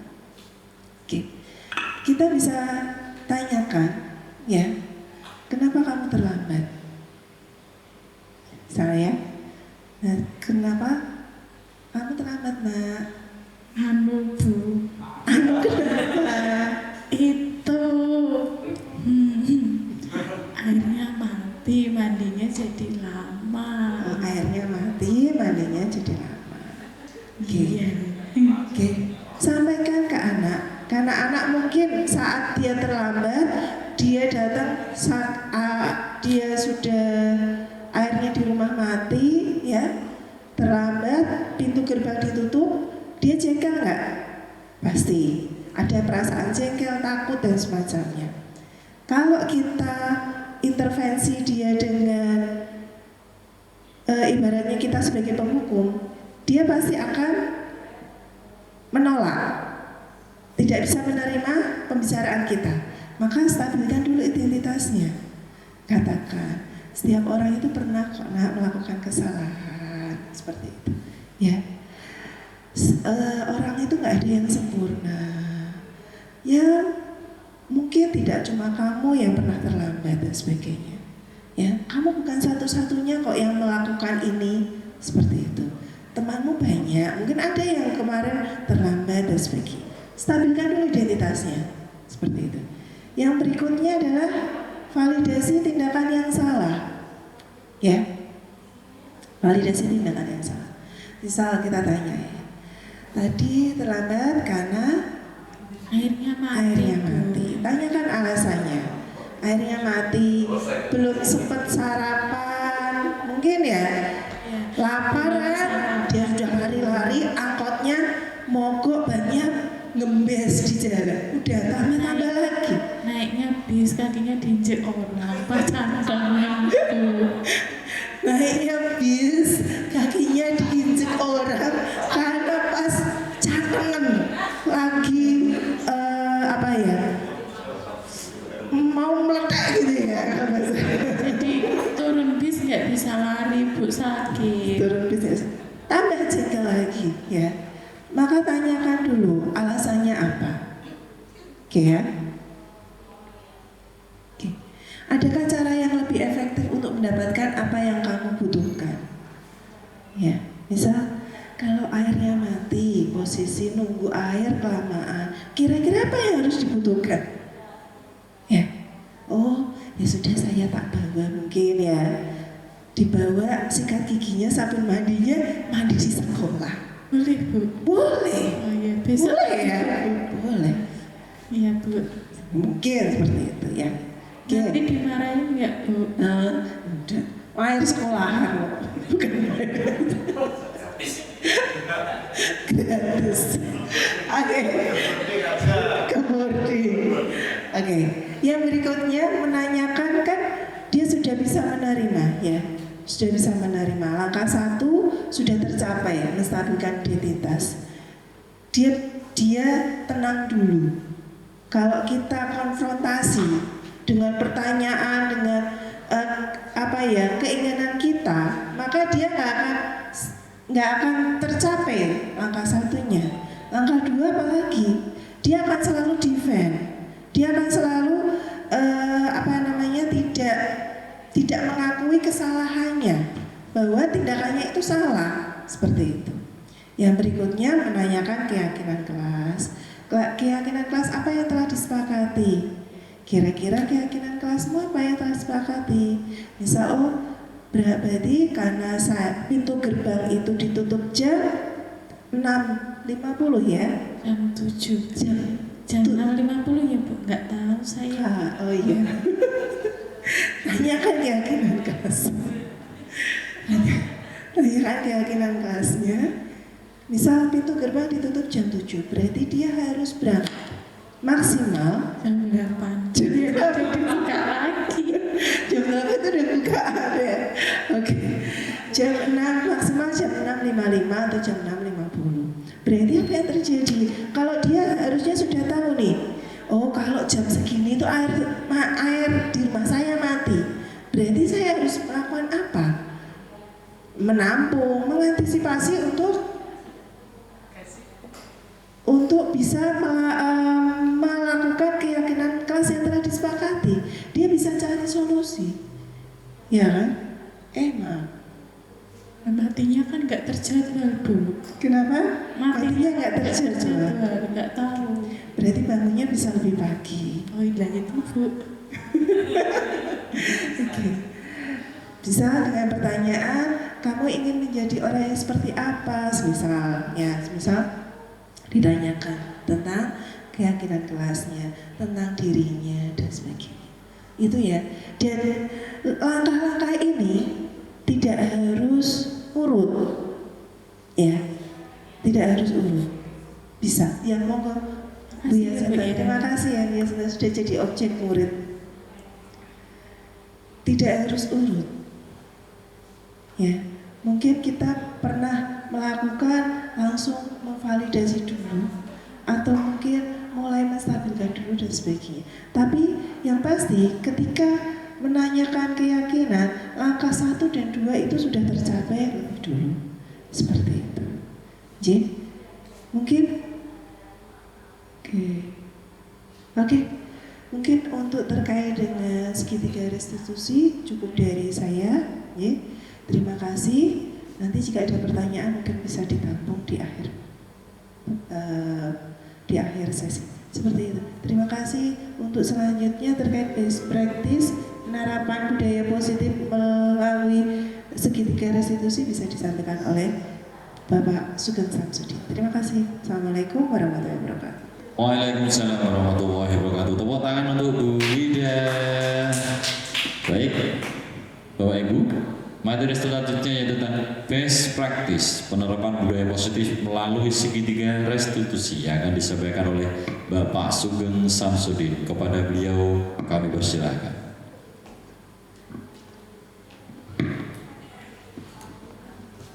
Bismillahirrahmanirrahim. Assalamualaikum warahmatullahi wabarakatuh. Tetap semangat Bapak Ibu. Ini sudah sesi ke-8. Sudah jam mendekati makan siang. Maka dari itu agar kita semangat, monggo Bapak Ibu silahkan berdiri. Kita regangkan otot-otot kita. Oke, silahkan slow. Silahkan tangannya digerak-gerakkan. Barangkali tadi kaku karena terlalu lama mendengarkan narasumber.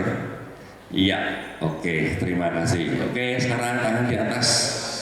Iya, luar biasa, baunya luar biasa Bapak Ibu. Silahkan duduk kembali. Terima kasih Bapak Ibu. Alhamdulillahirrahmanirrahim. Ini sungguh istilahnya momen yang sangat baik terkait dengan kita belajar budaya positif. Dari awal tadi diawali dengan paradigma tentang budaya positif. Bagaimana kita merubah idealis kita yang awalnya bagaimana kita memberikan hukuman kepada anak didik kita melalui pola-pola hukuman, kemudian ada yang juga melalui suatu pertemanan atau persahabatan, ada juga yang levelnya sudah memantau, bahkan mungkin ada yang sudah manajer. Jadi luar biasa. Kemudian tadi juga dibahas terkait dengan disiplin, kemudian keyakinan kelas. Kemudian yang terupdate adalah terkait dengan segitiga restitusi. Perlu kami sampaikan Bapak Ibu bahwasanya segitiga restitusi ini menurut pemahaman saya adalah sungguh suatu cara yang ideal. Sesuatu yang ideal ini tentunya akan relatif sulit untuk bisa diwujudkan karena namanya ideal. Praktek-praktek kita terdahulu, contoh saya sampai di level sebagai sahabat sudah mempraktekkan, level sebagai penghukum kulino sekali Bapak Ibu. Kita mengajar anak-anak, gitu ya, apalagi anak-anak kita sudah. Nah sekarang bagaimana kita mendapatkan ilmu baru terkait dengan segitiga restitusi, terkait dengan restitution untuk mendapatkan cara-cara yang ideal. Alhamdulillah saya pribadi sudah mempraktekkan terkait dengan segitiga restitusi. Saya pernah menjumpai, ini saya contohkan tadi di video best practice saya, itu saya memiliki 2 kasus. Yang pertama adalah ketika saya mengajar praktek di lab, itu saya menemukan beberapa siswa asik bermain HP sendiri. Meskipun saya sudah menjelaskan beberapa kali, tapi mereka nampaknya asik untuk bermain HP. Ini juga merupakan suatu contoh kasus ya, yang harus diselesaikan. Kemudian yang berikutnya adalah saya juga menemukan siswa di kelas itu mereka nampaknya lagi stres atau lagi ada masalah, kemudian dia itu mengotori mejanya dengan kertas yang diuntel-untel begitu. Ini contoh nyata. Dan saya yakin Bapak Ibu juga menjumpai hal-hal lain, contoh kasus terkait dengan anak yang melompat pagar, kemudian yang lagi itu anak yang dandanannya relatif dianggap menor. Padahal kita bismen itu kan kalau bisa anak-anak kita tuh cantik-cantik sekali. Saya malah senang kalau ada yang menor begitu. Jadi saya semangat untuk memberi pelajaran atau masuk kelas mereka itu. Tapi nampaknya ada sisi-sisi lain yang membuat beberapa guru tidak nyaman dengan kondisi ini. Begitu. Sebenarnya contoh yang paling update Bapak Ibu itu kemarin lembaga kami itu dinaikin oleh seseorang, tamu tidak diundang. Di CCTV tertangkap, ini sebenarnya begitu. Nah, tadi malam mau saya olah sebenarnya, tapi nampaknya kok kalah dengan rasa kantuk. Maka di best practice saya kali ini untuk terkait dengan masalah ada anak yang naik pagar, ini real, ini benar-benar real ini. Kemudian saya coba praktekkan restitusi. Kalau saya tidak memarahkan restitusi, ini langsung saya bawa ke kantor polisi. Berarti saya tipe penghukum berat ini. Tetapi saya praktekkan restitusi dan saya video juga itu. Istri saya tak suruh membuat video. Nanti kapan-kapan kalau ada tugas ini bisa di-share sebagai best practice. Tapi namanya tadi malam nggak nyandak waktunya begitu. Ya. Maka untuk hari ini best practice saya coba tampilkan 2 kasus yang berbeda yang diperankan tentunya oleh pemeran pengganti, tetapi pada intinya substansinya adalah sama, yaitu bagaimana kita mempraktekkan restitusi begitu. Mohon bantuan kepada Pak Hajir atau Pak Galih untuk memainkan video. Bapak Ibu silakan diamati di videonya. Yang pertama adalah contoh kasus, kemudian yang kedua adalah tahapan-tahapan pada restitusinya, dan yang terakhir nanti ada testimoni dari anak setelah kita melakukan restitusi, apa yang didapat anak, kemudian bagaimana kondisi anak setelah itu. Monggo silakan.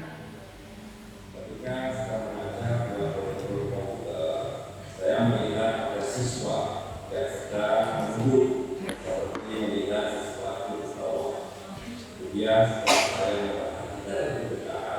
ternyata siswa tersebut sedang asik bermain HP. Sebut saja namanya Kevin. Dalam kesepakatan kelas atau biasanya bahwa saat pembelajaran berlangsung tidak boleh bermain game, baik melalui HP maupun komputer, karena hal tersebut akan membantu agar belajar lain dan juga akan bertentangan dengan keyakinan kelas, yaitu menghormati dan menghargai sesama warga belajar. Ketika sedang belajar di kelas, saya melihat meja jaga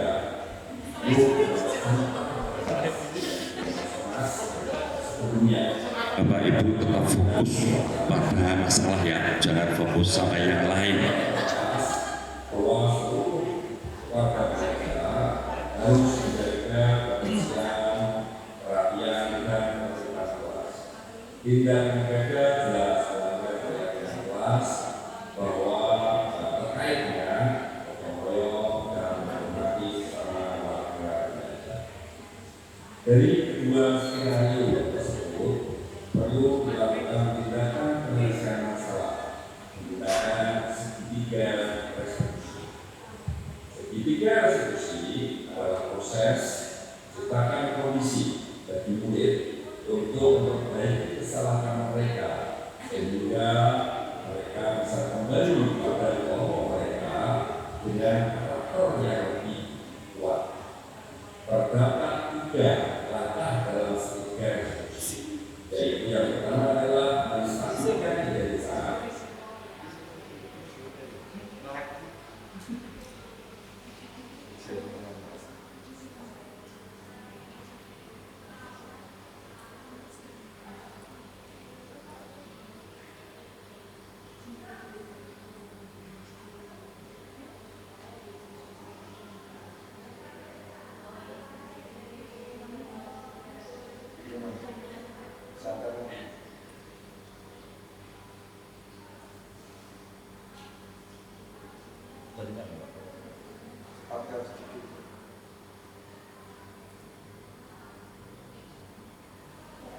Ya Bapak Ibu, nampaknya sinyal tidak bersahabat ini. Atau memang waktunya sudah habis ini Bapak Ibu? Sinyalnya tidak bersahabat. Oke.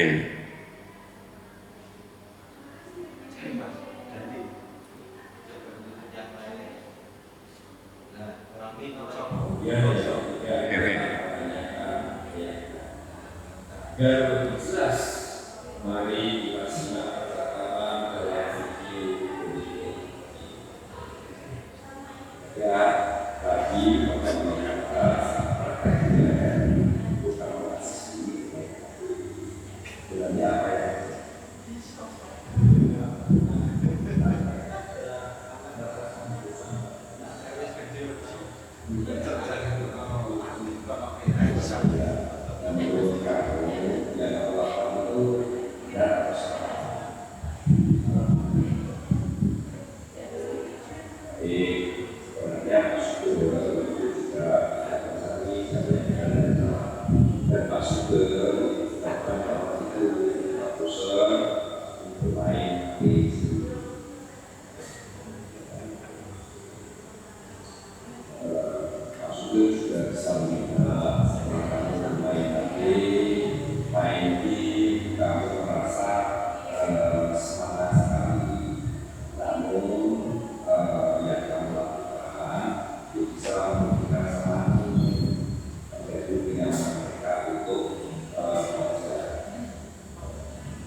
bisa langsung ke testimoni aja.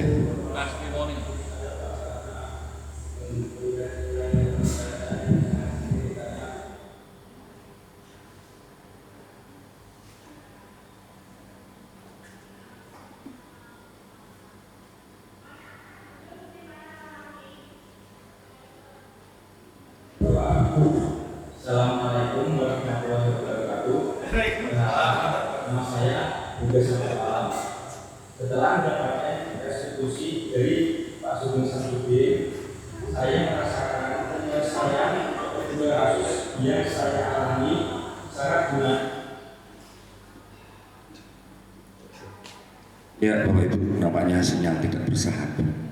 Tapi pada prinsipnya ada dua kasus tadi. Ya, yang pertama adalah siswa bermain HP saat kita ada PBM. Kemudian yang kedua terkait dengan siswa yang mengotori meja atau ruang sendiri. Langkah-langkah restitusi sudah dilaksanakan. Kemudian tadi ada satu siswa terkait dengan testimoni. Harapannya adalah demikian Bapak Ibu.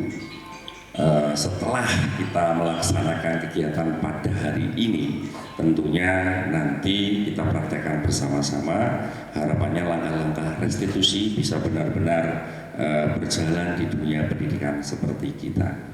Ada dua pantun Bapak Ibu untuk menutup kegiatan pada hari ini. Yang pertama adalah nanti bilang apa biasanya cakep gitu mungkin. Nah, oke, ada pantun yang pertama Bapak Ibu. Ada muatan positif dan negatif. Terima kasih. Alhamdulillah kita sudah belajar budaya positif. Satu lagi Bapak Ibu ini. Tadi malam itu saya sebenarnya mau buat banyak, tetapi tidak ketemu. Baru ketemu tadi di sini itu. Ini dari Mbak Wida ini. Ikan cepat, ikan gabus, lebih cepat, lebih bagus. Saya tutup, mohon maaf atas segala kekurangan. Saya akhiri. Assalamualaikum warahmatullahi wabarakatuh. Waalaikumsalam warahmatullahi wabarakatuh. Terima kasih Pak Sugeng Samsudin atas materi yang sudah diberikan. Bapak Ibu yang berbahagia, tidak terasa dari awal sampai penghujung ini kita sudah mendengarkan materi, kemudian selain itu sudah bertanya jawab dan lain sebagainya. Ada pantun juga yang sudah ditutup oleh Pak Sugeng Sam ya. Sebenarnya itu pantun jenis Carmina ya. Carmina karena hanya terdiri dari dua larik ya. Dua larik Carmina, pantun cepat. Baik Bapak Ibu, pada akhirnya kita semua tadi sudah belajar. Semoga yang kita pelajari hari ini sangat bermanfaat bagi kita sebagai guru untuk berproses ya. Sebagai guru kita harus memiliki budaya positif yang kita terapkan di sekolah kita agar peserta didik kita juga memiliki budaya positif yang kuat, yaitu sesuai dengan profil pelajar Pancasila. Pada akhirnya saya akhiri, mohon maaf apabila ada salah kata. Terima kasih atas partisipasinya. Wassalamualaikum warahmatullahi wabarakatuh.